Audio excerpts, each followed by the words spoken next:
Bob and Haley, this is still a very active investigation. Investigators say they want to make sure they get to every piece of evidence that they can, but some parents say they got confused when trying to figure out how to get to their students after the tragedy. Police say seconds after the woman got out of her car, she walked up to this ATM, punched in her code, and was attacked. Neighbors I spoke with say things like this just don't happen here. This is a quiet neighborhood, but we're talking about a big city crime.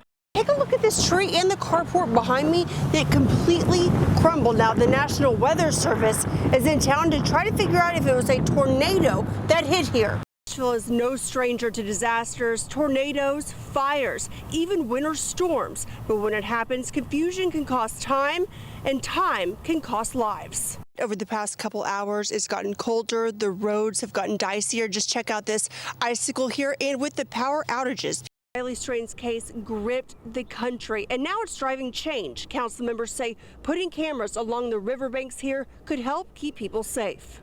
They circled back around and came out right over here, and so I just gave them a salute and kind of a thank you, and man, it was a level of respect that I got that no award or record sales could ever do. A social media post from Kid Rock, military helicopters flying low over his property, gaining quick attention. It was pretty cool. They stopped right there and kind of, I wasn't expecting any of that, but I thought it was really neat. Kid Rock says he sees them often and that his house in Whites Creek is on a flight path to Fort Campbell in southern Kentucky. I was there last Thanksgiving with J.D. Vance, and I've talked to some of these pilots, and I've told them, I'm like, you guys see me waving when you come by the house? I'm like, you guys are always welcome to cruise by my house, like anytime. The military says they're investigating to make sure safety standards were met in this case. A spokesperson for the 101st Air Division tells us appropriate action will be taken if there were any violation. Kid Rock says he believes the pilot should be in the clear, alluding to his relationship with President Trump. I think they're going to be all right. My buddy's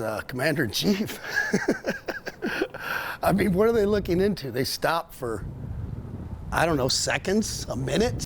The military says the timing of the helicopter flyover at the No Kings March Saturday was a coincidence. Troops were reportedly training. Bob and Haley. In a Jailhouse interview, Byron Childers says he wants to tell his side of the story. That I'm horribly sorry, and that was not me. Like that was something else. It was not me. But shuts down when we ask why he murdered his two neighbors, John Beidel and Stacy Wright. I don't want to talk about this now. Like, I need to relax. This was the scene on Saturday in the normally quiet Columbia neighborhood off Somerset Lane. Police say Childers arms himself with a gun, walks a couple houses down, and shoots John. When Stacy, who lives across the street, comes to see what the commotion is about, he kills her too. I'm sorry. I mean, there's nothing else I can say.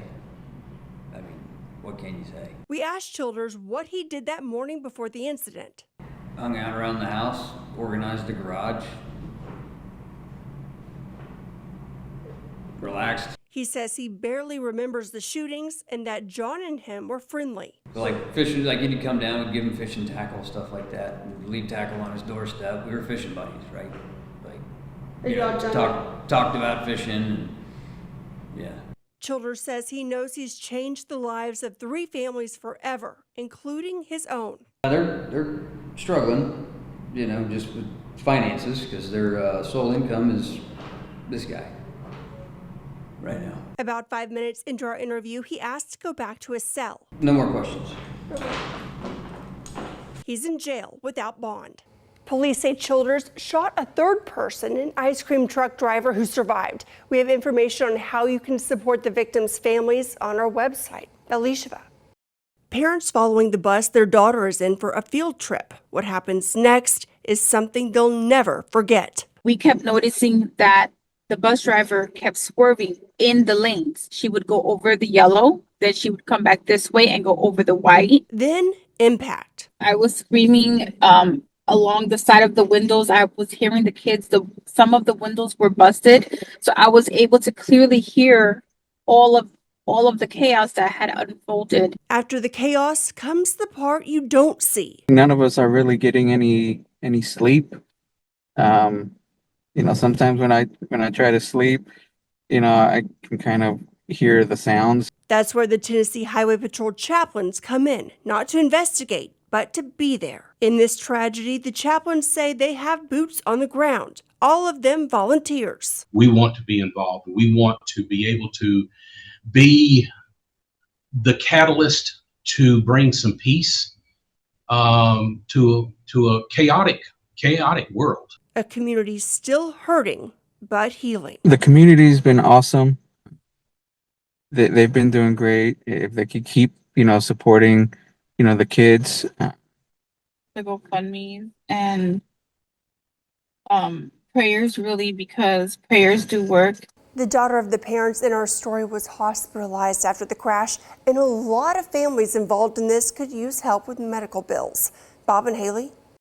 A grim discovery off Dickerson Pike, right behind Michael Pause's house. There's a lot of freaky stuff going on in this world. A decomposing headless body found here and a skull about 100 yards away.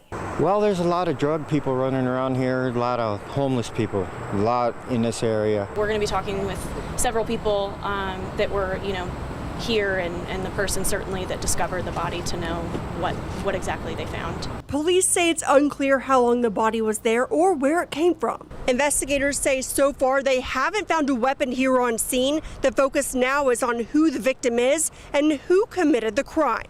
A medical examiner will identify the body and determine the cause of death. Police haven't said if cameras at nearby businesses captured anything of note. Our CSI team is out here trying to work through those details. All of that's under investigation into who this person is and how they got there. Pause says while he still feels safe at home, he hopes whoever is responsible is caught. God watches over me. If it's my time, it's my time. It doesn't matter.